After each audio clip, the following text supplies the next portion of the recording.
Welcome, Second Light listeners. I'm Felix Lubezki, your guide to dread. Shock Suspense Stories number 11 begins with the Tryst. A secret meeting turned sinister. Listen close. She was fresh out of high school, with a youthful beauty, a childlike innocence that floored him. All his life, John Henson had been searching for someone completely pure, someone completely unsullied in life, and by men. In fascination, he listened as she spoke. I received the highest marks in my class, and I'll work hard, really. I'm sure I could make you an efficient secretary if you'll only give me a chance. Julie Adams finished her little speech and sat nervously, gazing into her lap. John Hendricks suddenly realized he'd been staring at her and roused himself. I've been hoping to find a secretary with some experience. However, I'm sure you'll do nicely, Miss Adams. You're hired. Oh, Mr. Hendricks, I'm so thrilled. You won't be sorry, I promise you. John Hendricks had never dreamed any girl could come to mean so much to him in so short a time. She dominated his every thought and fired a raging jealousy when he saw her with anyone else. Mr. Cowles, I'll thank you not to make Miss Adams' desk a spot for socialities. Remember, this is a business office. Oh, yes, sir, I'm sorry, Mr. Hendricks. He moved Julie into his private office where he could be certain the office wolves would not be able to destroy her purity. And even then. I'd like to leave now, Mr. Hendricks. I have a date tonight. A date? I'm very sorry, Miss Adams, but you'll have to call it off. I just remembered some important work that must be done tonight. In every way possible, John did all he could to keep her away from other men, to keep her as clean and wholesome as he wanted her to be, for himself. And he worried deeply. Julie, my Julie, I must protect you from your own innocence. No one must spoil you. No one. He knew she was naive, that any fast-talking man would find her easy prey, and he wanted to save her from such a fate. I can't make her work late every night, and what about weekends? There must be a way. He could think of but one way, and one sure method. Julie, I hope you won't think me too forward, but would you have dinner with me tonight? Why, Mr. Hendricks, I'd be delighted. He had to make sure that he would always be with her. He had to monopolize her every minute. I thought you might like to go dancing tonight, and tomorrow night we could see a show. Oh, it sounds wonderful. Every weekend he took her far from the city, far from any sight or contact with men. He was madly in love. Every idealistic dream he had even thought about women was embodied in the lovely young girl named Julie.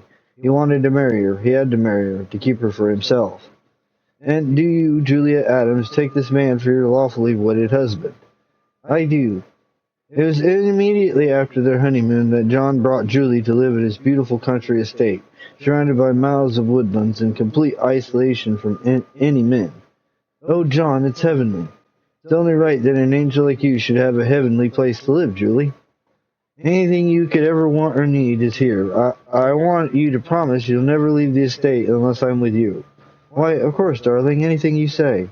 You've been such a treasure, Julie. I'd die if anything happened to you. You're sweet, John. So very sweet. John's entire world had been changed by the entrancing, ever-youthful Julie, but she gradually became lonely, alone in the huge estate. Darling. Yes, dear. Darling, believe me, I'm very happy, but I'm alone so much. You're in the city all day, and I never see or speak to anyone. I'm not complaining, honest. It's just that, well, I get lonesome sometimes. I know, Julie, but, well, what can I do? I don't mind never leaving the estate, but I thought maybe I had something to keep me busy, like maybe a baby? What, a baby? No, I don't want to have any children. It would spoil you for me. Julie said no more about it, and John thought the matter was forgotten. Then, some weeks later, John, what on earth is the matter? Mr. Farnsworth, one of my biggest clients, is coming to visit us tonight. His wife and children have come to Europe, and he's lonely. Well, he practically forced me to ask him over. I couldn't refuse. To Julie, this is as exciting as her wedding day. It fairly bubbled over with happiness as she listened attentively to Mr. Farnsworth's chatter. Yes, nothing like children to make a house a home. They keep you young, too. That's your trouble, John. No children. No. Why don't you talk to him about it, Julie? Ha!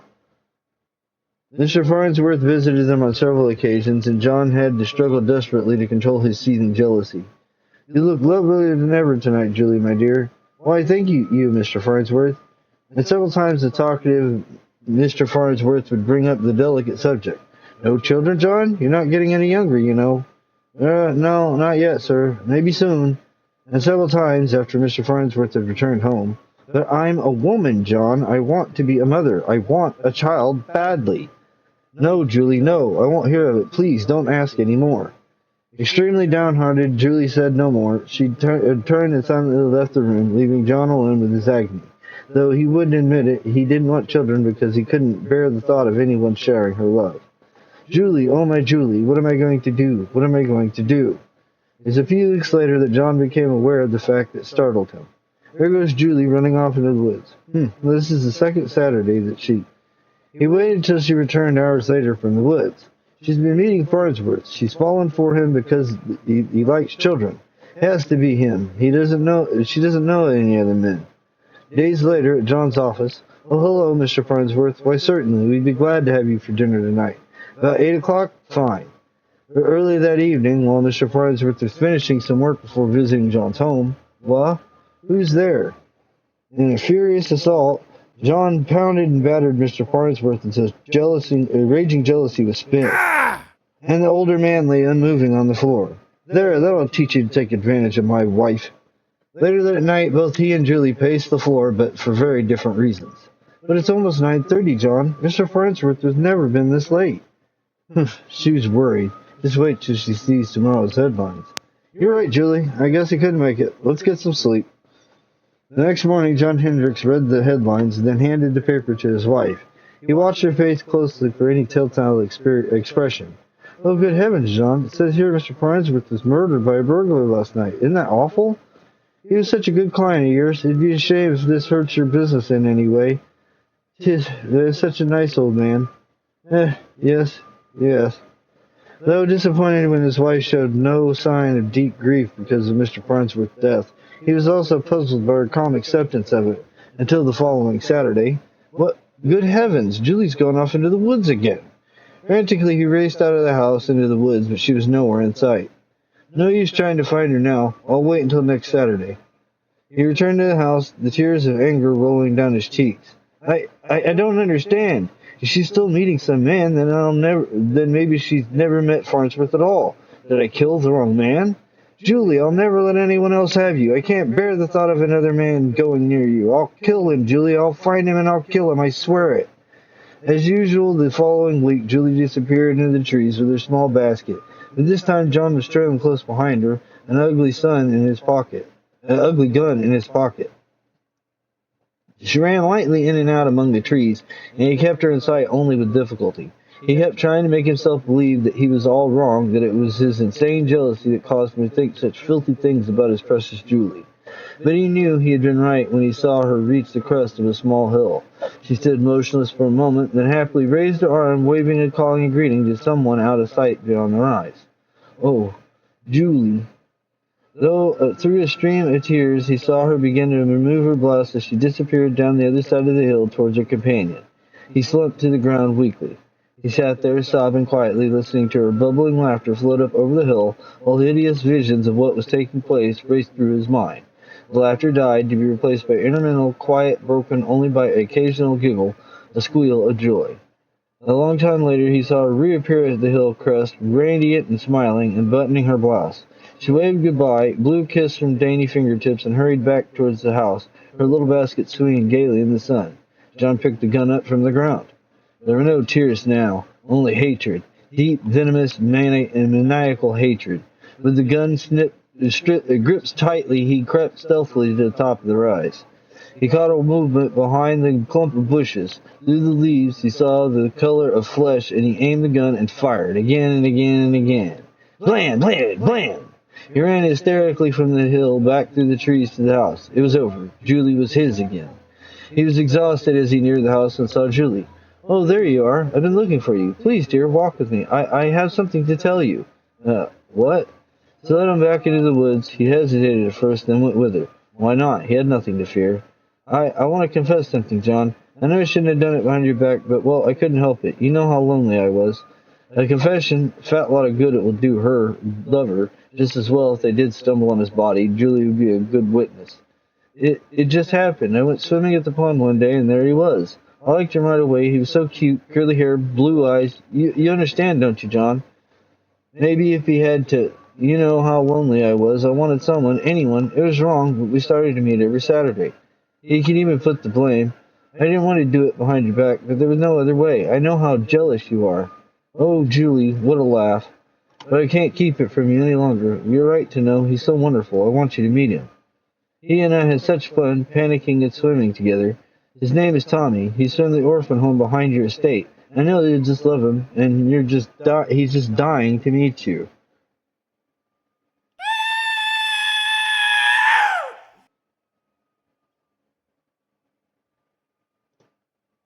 The tryst ends in the shadows. Next, the dark thanks and ingratitude unfolds.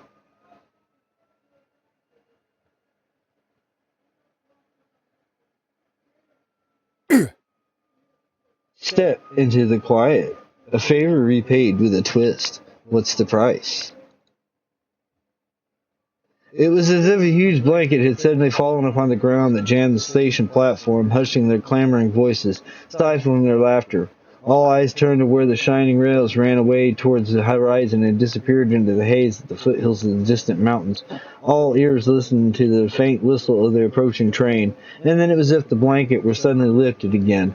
It began to play. The shouting and laughter exploded again, louder this time. Here he comes, right on time, too. Let's give him the best darn welcome this town had ever had. Let's start waving those flags, folk. Let's really put on a show for him.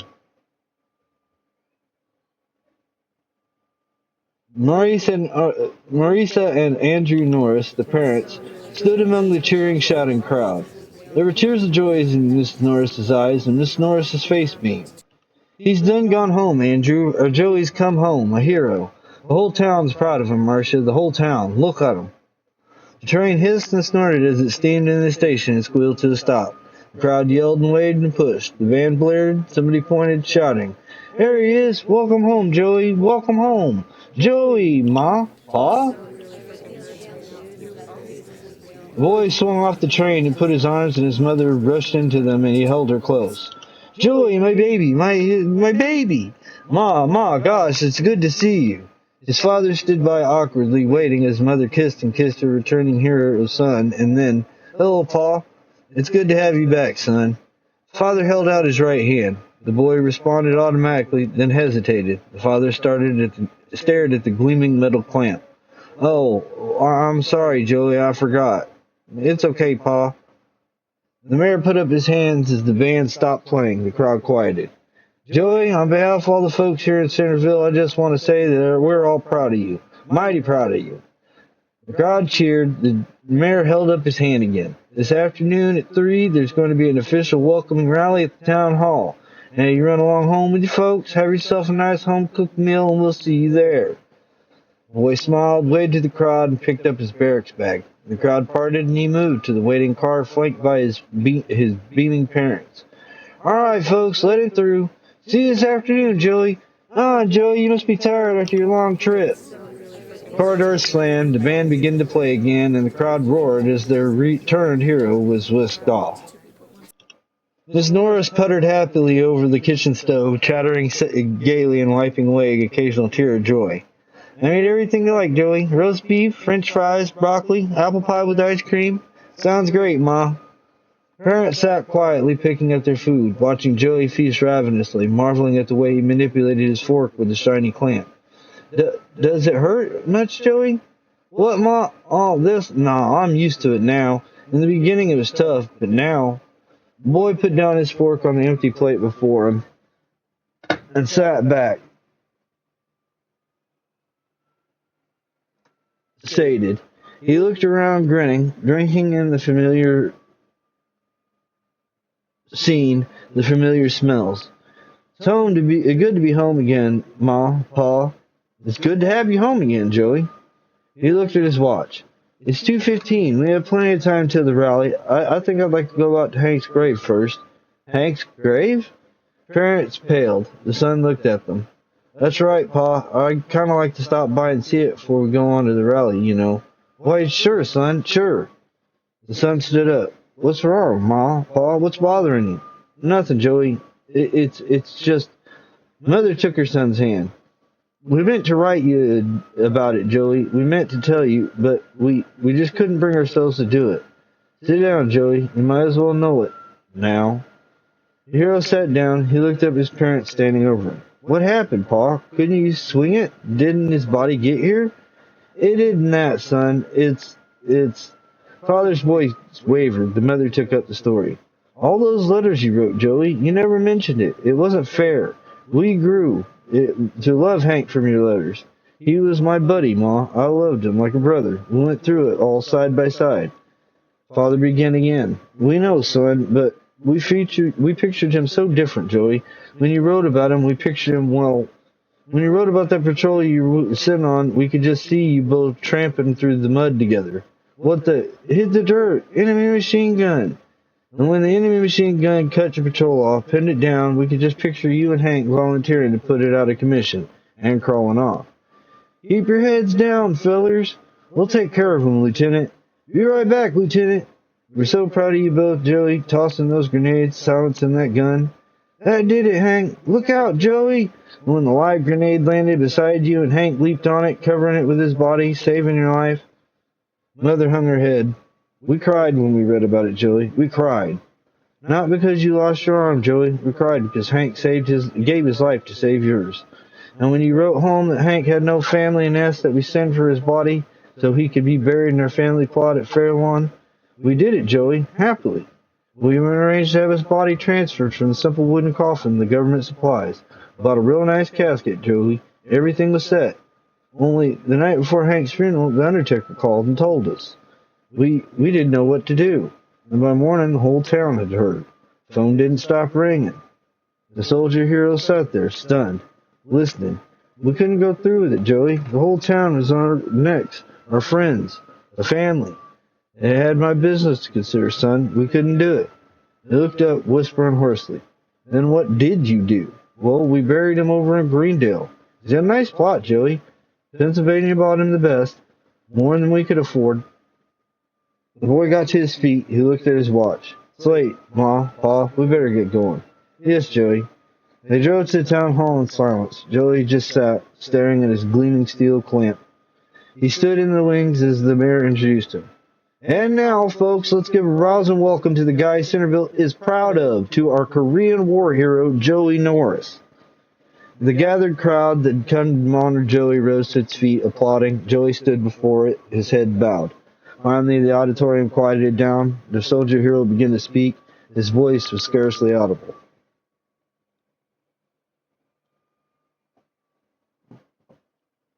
They drafted me into the army. They took me away from my home, my family, and this town I loved, and they put a uniform on me. He looked down at these, his town people. They trained me and sent me to Korea. They said I was fighting for democracy, helping to turn back the tide of slavery that threatened to overrun Europe and the world. He held up his arm with a steel clamp. They gave my right hand defending freedom and equality, and I was proud of it. His voice lowered, his face grew grim. I was proud, that is, until today. He looked from face to face. I had a buddy in Korea. We ate together, slept together, laughed together, cried together. We fought together. We fought for democracy together. He gave his life for that cause, and he saved mine in doing it. He threw himself on a live grenade, got blown up to save me. But when his body was sent back here, it wasn't good enough to be buried in Fairlawn Cemetery. It wasn't good enough because its skin wasn't the right color. Well, the grenade that tore that skin to pieces didn't know its color, didn't care if it was white or black. What did he die for? What did I give my arm for? You say you're proud of me. Well, I'm not proud of you. I'm ashamed. I'm ashamed of you and for me. And for you. The soldier hero sat down. There was no applause, no cheers, no band playing. Little by little, the crowd filed out of the auditorium. Sheepishly, silently. Leaving the soldier hero alone in the empty city town hall, leaving him crying. Gratitude turns grim. Now lazy fate. Deadbeat stirs. Hear the silence. Deadbeat idleness meets its end. Will rest come to stay? Will rest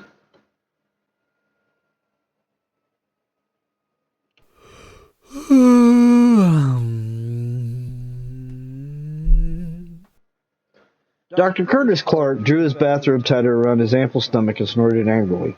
How long does your worthless brother intend to stay here and sponge off of us? Now, Kurt, his wife mumbled from the big bed, I'll see that Bert doesn't get in your way while he's here if you'd only try to make allowances for him. He's so proud that you're one of the country's most eminent botanists. Phooey, rasped Dr. Clark. He's nothing but a worthless bum who's never done a day's work in his life. Only reason he's visiting is to satisfy that bottomless pit he calls his stomach. Bert Devine tiptoed silently down the stairs and into the kitchen. The great Carrie flipped the light switch and moved across the room. An audible grunt came from him as he stopped in his tracks. That pompous brother-in-law of his had put a padlock on the refrigerator. What was a guy supposed to do when he hankered for a midnight snack? Bert moved towards the pantry, and his hand closed around its doorknob.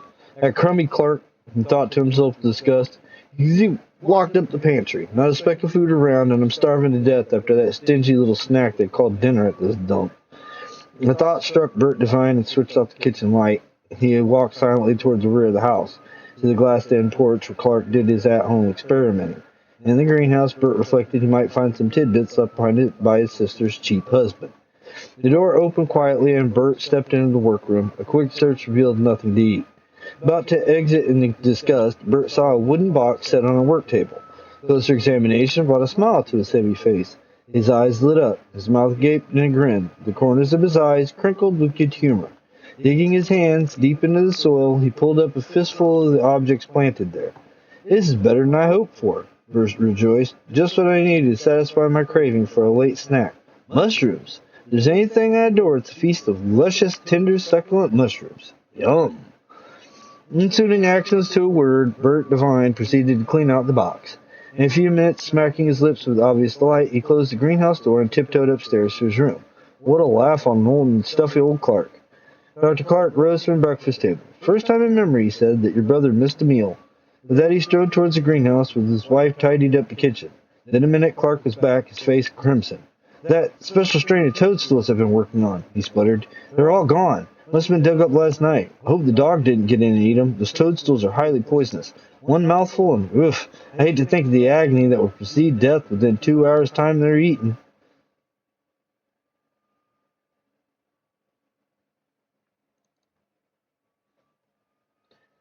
The beat stops. Now, Cosmic Suitors. Gaze to the stars, the Space Suitors, suitors from space with a deadly courtship.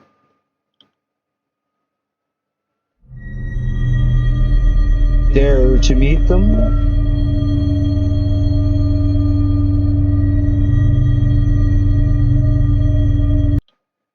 It was almost time. Wanda turned and looked back across the desolate pebbled plateau to where the ship stood, tall and silent and silvery, a monument to life in a dead atmosphereless world.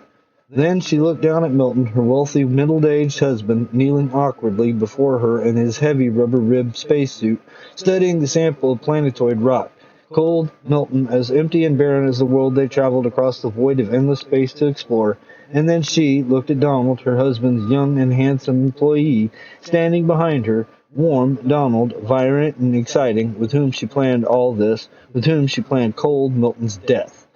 I don't understand, Don. You told me this planetoid was loaded with uranium-bearing ore. I know, Milt. I know what I told you. Wanda stiffened. Milton was getting up slowly. It was almost time now. He looked at the ore samples, and now he knew. He knew Don had lied to him. Yes, it was almost time to kill him. And it's true. There is no uranium ore on this godforsaken rock. I'm afraid not, Milt. Wanda shivered. Even though her spacesuit was wedged with the fine wires that heated the pocket of air between its ribbed surface and her smooth white body, she shivered. Milt stared at the gun Don held in his gloved fist. What's this about, Don? What does this mean? It means you're going to die, Milt. It means Wanda and I will be rid of you. Milt laughed. His laughter rasped through the intercom, ringing out of the tiny speaker in Wanda's space helmet. What's so funny, Milt? You two. You've been so clever. Well, I have been cleverer. Wanda screamed. Or groaned, whatever. What are you waiting for, Don? Don't listen to him. He's trying to stall us. Pull the trigger. Yes, Don, pull the trigger. Kill me. See what happens. Wanda moved forward, hate burning in her eyes. She leered at her husband. I'll tell you what's going to happen, Milton. After you're dead, Don and I are going back to the ship, and we're going to take off our suits, and he's going to take me in his arms, and don't you think I knew all this, Wanda? Don't you think I knew about you and Don? No, Milton, if you knew, you wouldn't have come. You wouldn't have walked into this trap. You're wrong, Wanda. I knew I had lost you. I knew it the day that Don came to work for me, and I saw that hunger in your eyes. Wanda stared at Milton. Her thoughts went racing wildly back across those torturous months. Back across those months of longing and frustration. Back to the beginning. Wanda, this is Donald Conrad. Don is a space explorer. I've hired him to do some prospecting for me. A pleasure, Mr. Conrad. Had she been so obvious? Had Milton actually seen the glow of passion fire that Dawn had stirred within her? Your husband is interested in uranium, Miss Griffith. Yes, I know. It's his whole life. He hardly has time for anything else. Wanda remembered how she thought about Dawn after that, and how the fire within her had leapt into a flaming inferno of desire. It was nice of you to invite me to dinner, Wanda. Milt told me you were leaving tomorrow, and I thought we'd give you a nice send-off. She remembered those stolen moments together out on the balcony while Milt was mixing drinks. Please, take care of yourself, Dawn. I wouldn't want to lose you now that I've found you. Baby. The thrill of their first kiss, the tempting entree to the feast of love that had to follow. Oh, Dawn, I've loved you since the first moment I saw you. Loved you and wanted you. Must you go tomorrow? I've got to, but when I get back, well... Watch it, he's coming. Those internal months of waiting until Dawn came back, the torture of greeting him at the rocket port with Milt. Hi, folks. Welcome back, Dawn. Well, any luck? The pain of being so near him and not being able to throw herself into his arms. I found a bonanza, Milt, a planetoid loaded with uranium-bearing ore. Great, great. The whispered please. I've got to see you, darling. Tomorrow Milt won't be home. Come up about 11. I got a better plan, Wanda. Trust me. Listening all that evening to Dawn and Milt talking business, hungering, longing for this man, little atmosphereless planetoid outside of solar system X519. Of course, we'll have to wear spacesuits. I'll make arrangements to go with you and take a look. And then finally that sweet moment alone, that one opportunity. Sweetheart, I thought about you every minute that you were away, wanted you, dreamed of it. Listen, we don't have much time. I've got a plan. Wanda remembered how Don outlined his plan. No one will suspect foul play, baby. There's no motive. No one knows about us. But Don, that means we gotta be so careful. Exactly. That's why I can't come up tomorrow when Milt's away. We gotta wait, baby. We can't afford to take chances. But Don, we've waited all these months while you were gone. We can wait just a little while longer, Wanda, honey. Just a little while longer. Hold me. Kiss me. Had Milton really known? Had he suspected? Wanda couldn't believe it. They'd been so careful. Aside from those brief stolen seconds alone, they behaved like strangers. Wanda, I have an excellent idea. Why don't you come along with me when I go to examine Don's discovery? Go along, Milt. Why wouldn't I be in the way? Nonsense. Wanda wouldn't be in the way, would she, Conrad? Of course not, Milt. You come along, Miss Griffith. You'll enjoy the trip, I'm sure. Had Milton had an ulterior motive of inviting Wanda on the trip? Had he found out about their plan to kill him? Why did you do that? Why did you say yes to my coming along? It's a long trip home, baby. A long trip. Wanda remembered the excitement, the anticipation, not of the trip to the planetoid that would be sheer torture, but the trip home with Milt dead was she and Dawn together. Of course, if you'd rather not go, Wanda. Don't be silly, Milt. I want to go. Milton's laugh echoed inside Wanda's space helmet, shocked her out of the reverie, shocked her back to the barren, rocky planetoid. Yes, Wanda, I knew I had lost you. That's why I came. I wanted to die. There was nothing left for me without you. And you're wrong, Wanda. After I'm dead, you're not going back to the ship. You're not going to get what you want. That's not what's going to happen at all. Milt pointed to a switch on a spacesuit belt radio. And if I press this toggle, the ship's automatic pilot will take it off, and you'll be left, stranded here, both of you. And there isn't any atmosphere on this planetoid, so there isn't any air pressure. Milt grinned. So go ahead, Don. Pull the trigger. Kill me. See what happens. He's lying, Don. How could he have known? He's trying to outsmart us. I don't know, baby. Don, darling, think of that trip home. Think of how long we've waited. Think of the torture we both suffered, wanting each other and not being able to. Okay, baby, okay, stand aside. Don raised his gun, his gloved fist tighter. There's a sharp click as he pulled the trigger. Milt pitched forward, the air hissing from his rent spacesuit, fountaining his blood across the rocky planetoid surface. And then suddenly, the distant ship shuddered, spitting flame, and shot skyward up into the black star-studded void. For a long while, the man and the woman just stood there after the fading needle of pine. Then they looked at the body lying on the pebbles of the bloated, ruptured face that seemed to grin back at them. And then they looked at each other hungrily and knew that they'd killed for was now impossible, that they were confined to their suits, that if they tried to remove them, their bodies would bloat and blister and their blood vessels would rupture, that they couldn't even kiss, no less. And when the other space explorers finally came to the tiny pebbled planetoid, they found the man and the woman sitting beside each other, dead from suffocation and starvation, holding bloated, ruptured hands. The shooters strike. The last crowd. Three's a crowd. Closes in. Feel the tension. Three's a crowd. Too many faces, one dark secret. Face the throng.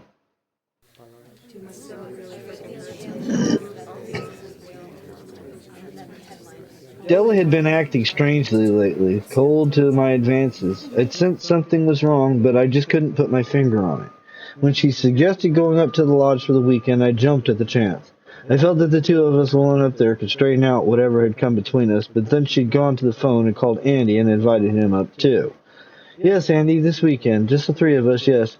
You can? Well, if you insist, good. See you Friday night, then you pick us up. Fine. Bye, dear. Della, what did you go and do that for? Della hung up and turned to me innocently. Do what, Alan? Invite Andy up. I thought it might be nice if we went up to the lodge alone, just the two of us.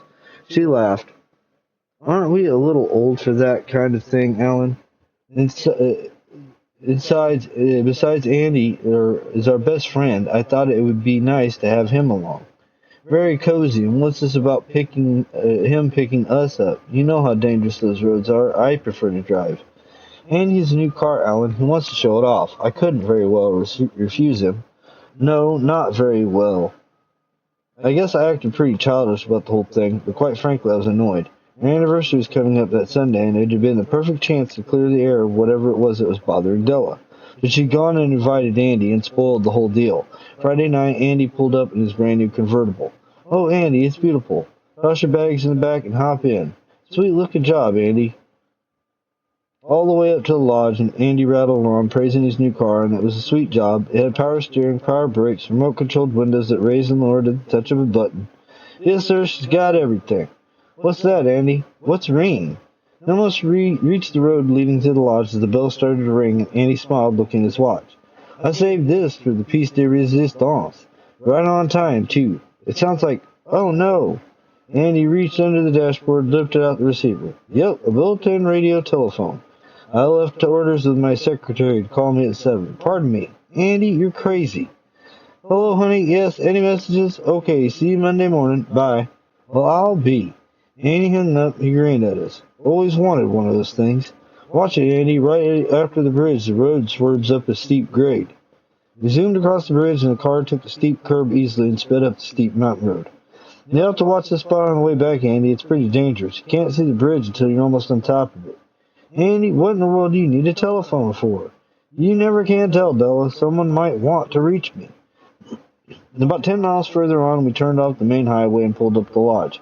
Andy was still bragging about the car telephone. I'll give you the number, Alan, as soon as we get inside. You write it down. Fine, Andy. Now you and Della go on in, and I'll get the bags out of the trunk. No! Della turned white. I looked at her and then at Andy. My bag's in the back seat, Alan. The trunk didn't open. It's got that radio telephone chassis in there. Oh, I see. The color came back into Della's cheeks, and she went on into the lodge. I felt a sudden chill creep up my spine. How did Della know about that? I'll help you with the bags, Alan. Huh? Oh, sure. Della and I unpacked in silence. That coldness she'd shown towards me lately, those rejections of my amorous advances. Could it be? Della, Not now, Alan. Annie must be starved. I'll go fix something for us. She hurried off to the kitchen, leaving me with my doubts and uncertainties and a rising tide of mistrust and suspicion. Annie came in after a while. Here's my car phone number, Alan. Where shall I put it? Huh? I'll just put it down in the bureau there, Andy. After supper, we sat around and made idle chatter. Then Della announced, "Think we ought to get to bed early tonight. Tomorrow we get the boat out and do some sailing." "Good idea. I'm poop. Good night, you two." "Good night, Andy." After we got to bed, Della refused me again, and I finally dropped off into a fretful sleep. I dreamed I saw Andy and Della kissing. I was awake by the start. It was about 3 in the morning by the slamming of a car trunk. I sat up. The bed beside me was empty. Then I heard these whispering voices outside. I sat up. That's Della's voice and Andy's. They're out there together. I slipped into a robe and tipped out of the lodge, down the trail. The door to the guest cottage closed. The blinds were drawn to light through on inside. I was right, there is something going on between them. I moved to the guest cottage silently listening. Inside, Della was laughing softly, but Andy's voice was warm. Alan has no idea, has he? About what we're planning. No, it'll be a complete shock to him when he finds out. Did you get me everything I need? Yep, I bought everything on your list. I was embarrassed buying those dresses, though. Well, I couldn't do it myself. Alan would have suspected them. Oh, Andy, we both wanted this so badly, and we waited so long. Jealousy and hate tore at my heart, ripped tears from my eyes, and sent them spilling down my cheeks. Andy and Della, my best friend and my wife. I couldn't see it through the shaded windows, but I just couldn't imagine them in each other's arms. And every time he's taken me in his arms, I've wanted to tell him about it. I've had to make excuses, refuse his advances. It's been difficult, Della, but after Sunday it'll be all over. He'll know. I staggered from the cottage. As I passed Andy's new car, I noticed the trunk slightly ajar. I swung it open, cursing. Empty! They lied to me. Said the foam chassis was in here. Della's things were in here, things Andy bought her. New dresses, perhaps a fur coat. No. Oh, Lord, no. They were going to run off together. They'd brought me up to the lodge to tell me. No wonder Della wanted Andy along. No wonder we used his car. They were going to laugh and say, "Sorry, Alan, happy last anniversary. That's the way things are, Alan." And then they were going to drive off and leave me there, stranded. Bye, Alan. Hope we never see you again. Suddenly, I hated them. I hated the deception. I hated Della for what she'd done to our marriage. I hated Andy for pretending to be my friend, and after all, while twisting my wife from me. No wonder we'd never had children. Della never wanted any. She never loved me enough. I let it wait for a long time, the anger and hurt inside me growing. Then Della and Andy came in, whispering softly, and I heard the resounding sound of a kiss. For good luck. Thanks, darling. I froze as she crawled into bed beside me, and I knew that I had to kill them. I lay there as I planned it. In the morning we would go sailing. It'd be so simple. Alan, put down that spike. I would knock them both unconscious, then capsize the sailboat and swim to shore. And it'd be just an unfortunate boating accident.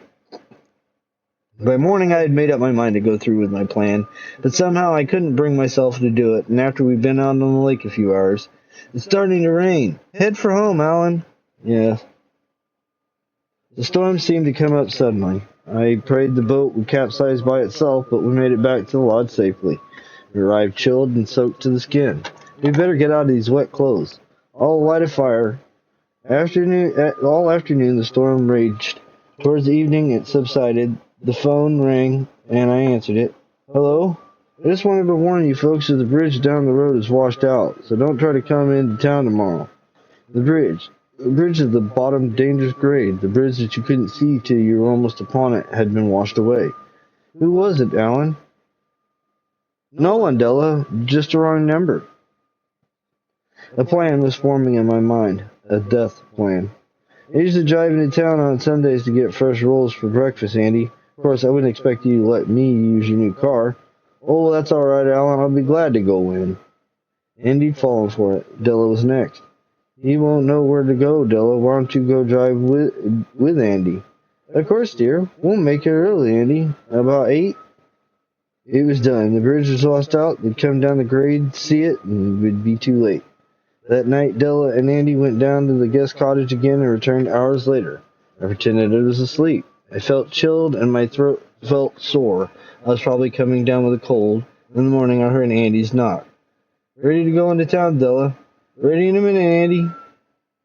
Della dressed quickly. I swallowed the lump in my throat and listened to them leave the lodge. Let's go. And then I got up. I dashed to the door and watched them zoom away. A pity, such a lovely new car. More curiosity drew me to the guest cottage. I wanted to see the scene, the rumpled bed, the packed suitcases with Adela's new things that Andy had bought. I kicked open the door angrily. Good Lord! The cottage was cheerfully decorated. A colorful sign greeted me. A bassinet stood in one corner, a new crib in the other. A complete layette was spread out on the table beside the box of cigars. Maternity dresses lay on the bed. Little knitted things, diapers, bottles, blankets. Happy anniversary, Daddy! Oh, God! That's why she'd been cold to me. Della was going to have a baby. She wanted to surprise me. Andy had these things in the trunk. Oh, God, and I thought I sent them to their deaths. I tore into the house. There was one chance to stop them. One slim chance. Andy's car has a telephone. He gave me the number. I found the card phone number on the bureau where Andy had left it. I stumbled to the phone. I lifted the receiver.